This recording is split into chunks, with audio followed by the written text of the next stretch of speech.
Why such prayers are there in higher literature you call Vedas and Upanishads,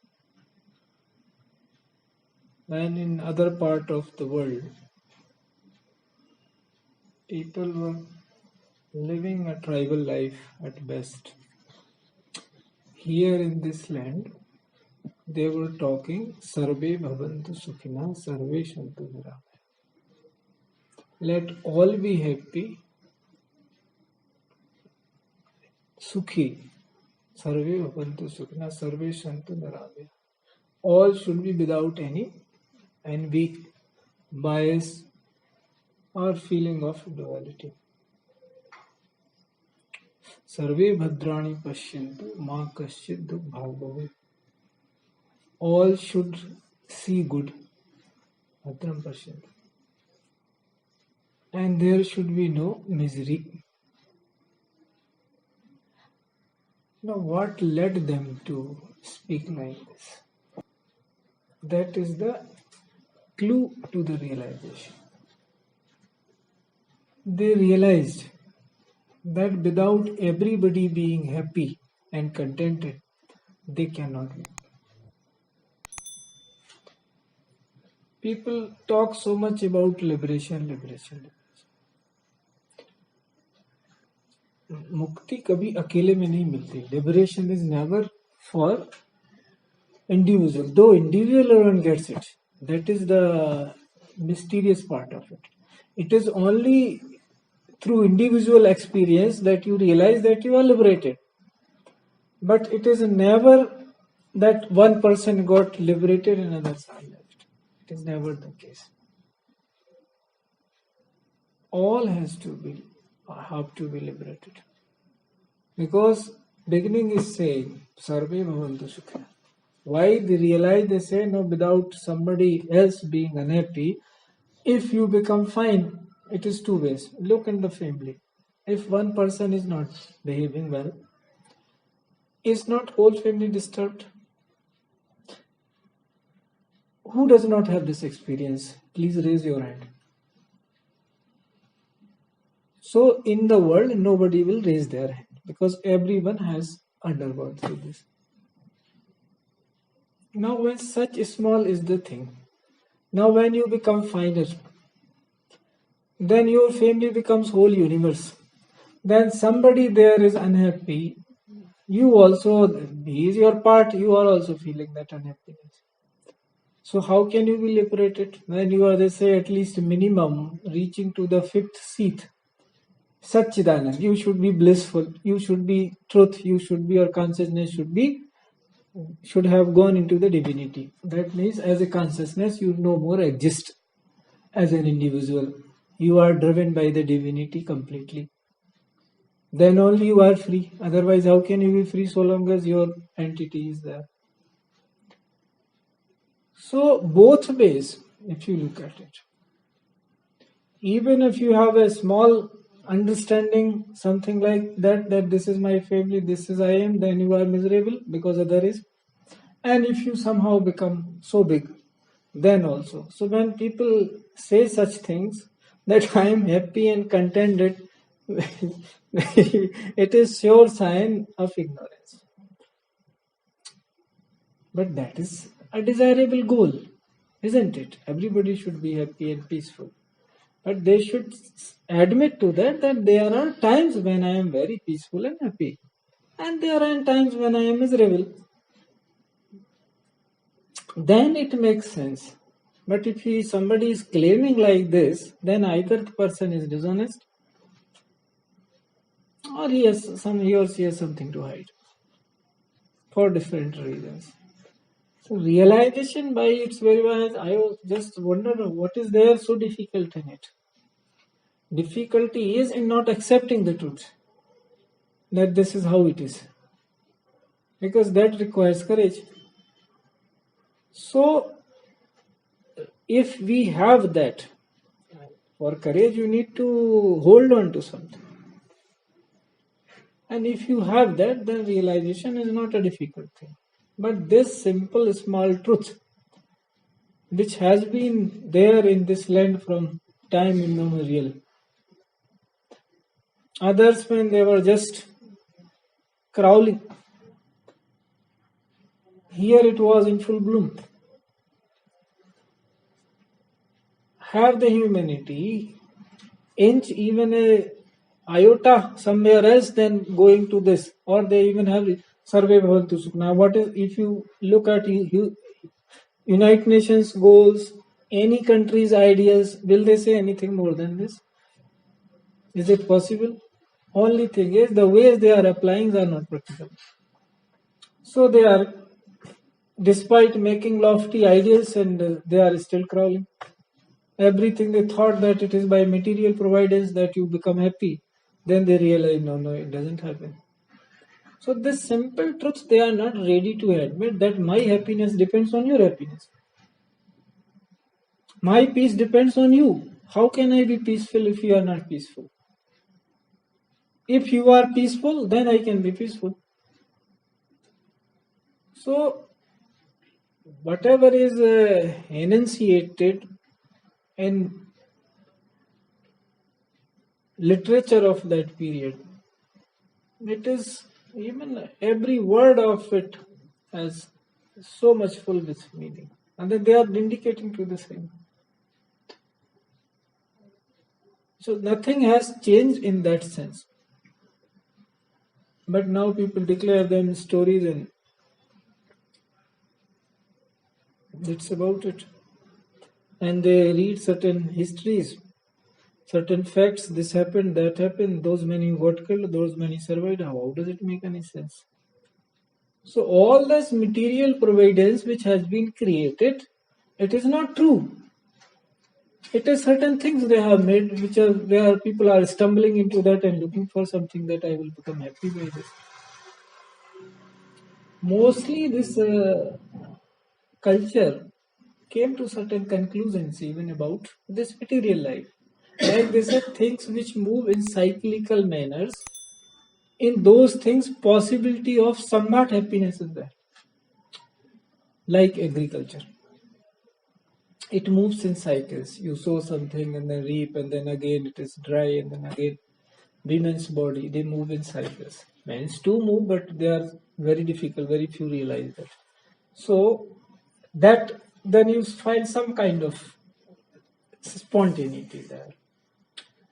Same way, if anything which you have made concrete, it will be a fact and it will be useless. So there is a difference between tat and satya, and that is fact and truth. So it is mostly fact is mistaken as truth, which is not. That is the difference between the ones who are in spiritual path. They will look for the truth. But what is the truth? Because that only will hold some water.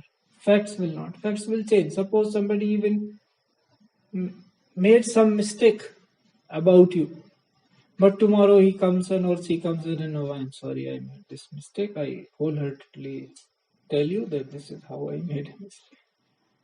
Chances are you will just laugh at it and move on. Otherwise, it will be such a big issue for you.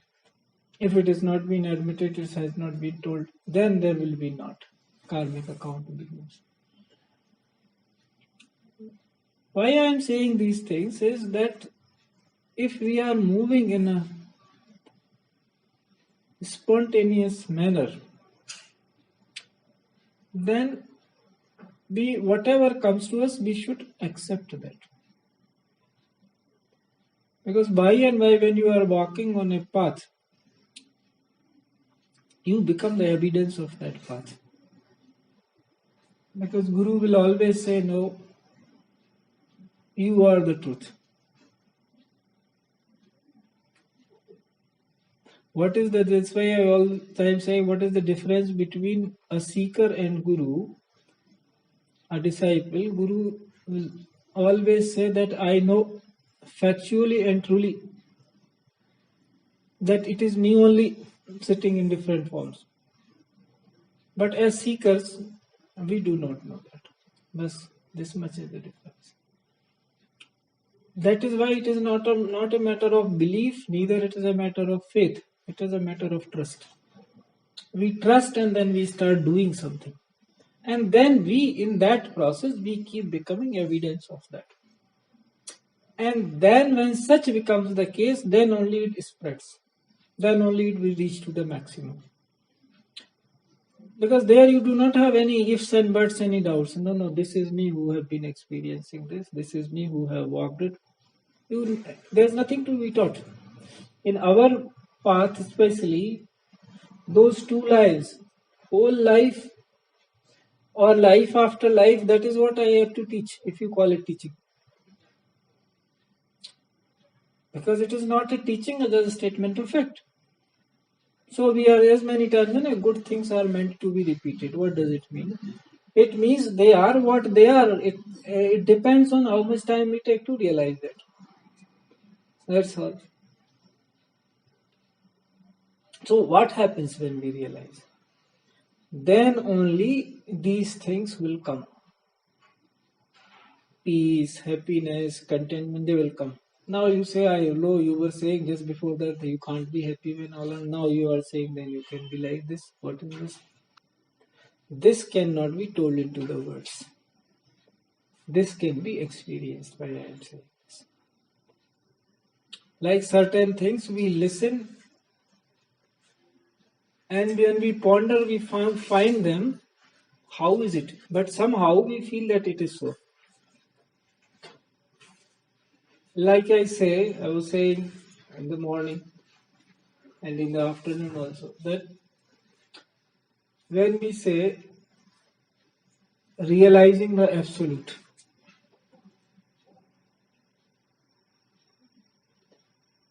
you need to be related to that.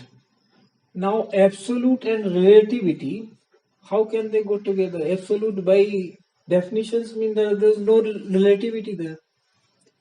And we say your relations with the ultimate or absolute is the only relationship which is absolute. So, but you listen and you say something is there, but when you put your reason, you say no, but relativity and absolute, they are entirely different things. Absolute means where there is no relativity left. Relativity is where absolute is not. And where absolute is there, relativity not. But we say our relationship is there only with the absolute. So how to comprehend this? That is where the dry knowledge fades away and love begins. Because a relation with the absolute is absolute relation. That is the only relationship we have. Every other relationship is fructifying and working because the divinity of absolute is there, whatever you call it, absolute divinity. That's why it is surviving. The moment that is not there, everything will fall flat. Even your life, your prana is also relative. Do you have that copyright over it that you will keep it forever? It has been given to you, and there is a date along with it. So long as mercy is there, it is there. When it is over, it is over. So there is a limit to this language which we are speaking, but after that begins your experience. So why I am telling this again? That authenticity, develop your own authenticity. Sooner you develop your authenticity, you keep becoming authentic, you will see something else. And that is where your journey from world will begin. Despite being in the world, you will not feel the world the way you are feeling now. You will feel it in some other sense. And that will be Jivan Mukta. You are there and you are also not there. That is how it works. So when everybody becomes like this, then life will be very harmonious on the earth. And that is what people here realized. So they gave certain postulates that this is how, if you live this way, just you begin with a small thing, you just start Madram Pashe, you start looking good at things. Just see beautiful. Wherever you are trying to see beauty. Now if your mind you have filled with such things, how can you see? So train yourself, looking at, appreciating it. That's how creation is. Listen good, hear good, that is, and see good, all those things. But we said no, but people are so much perturbed, they hardly have any leisure to look at themselves, so much engaged with the world for survival. Most of them do not know. This is also a tragedy. Most, many, mostly you can say, that is the adjective can be given. They do not know that they are working merely for survival. If they have 4 cars or something or a big house, it is much difficult to tell them that you are working for only survival. Because they go in their fancies, I am working, I have this, but I have this. What is this having? I cannot understand. You are working merely for survival. You eat some chapati or something and that's all about you. You wear some clothes. You do nothing other than that. Whether you are living in a palace or you are living in a cottage. If you are living in a cottage, maybe you are nearer to nature. Somewhat better you are. But if you are living in a palace, God bless you. Because nature is not there around mostly. And so many restrictions are there. If a prince or princess has to come out, it has to come out in a certain way. Cannot meet everyone. There are so many boundaries. Has to dress certain way. Everything is there.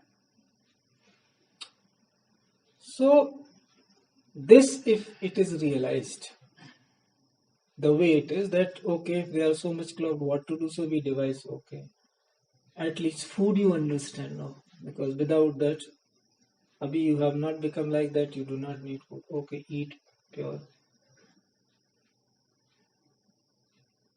This is such a thing. Yesterday I was speaking to a professor and he says, hi, this is true that everybody wants to eat pure and still they do not eat. What is this? Everybody wants that. Everybody knows that, yeah, I should eat pure. But go into the market and nobody is trying for that. So he says, I am also perturbed. What is this? Let us do something about it. So such a small thing. Now look how much falsehood is there in the life. So even first step, you consider your body and everything that this is there, you should be healthy, you work out and that. But first step you are not ready to take. This is how the world says, okay, I will speak to authorities and I will try to put it into the syllabus of university or of this. It's better you do, but this is how it is. So if we anywhere we take a step, if we are firmly working at it, then what happens? Other will also see and they will also get benefited. Because of our firmness, because we have clarity that this is how it is. And clarity you have when you have become evidence. Because pulls and pressures of the world are such that until you yourself are evidence of your truth, there are chances that you will be swayed here and there. And all what you have been practicing and doing, it will sound you something flimsy. And that will be the wrong thing to happen to you. That should not happen.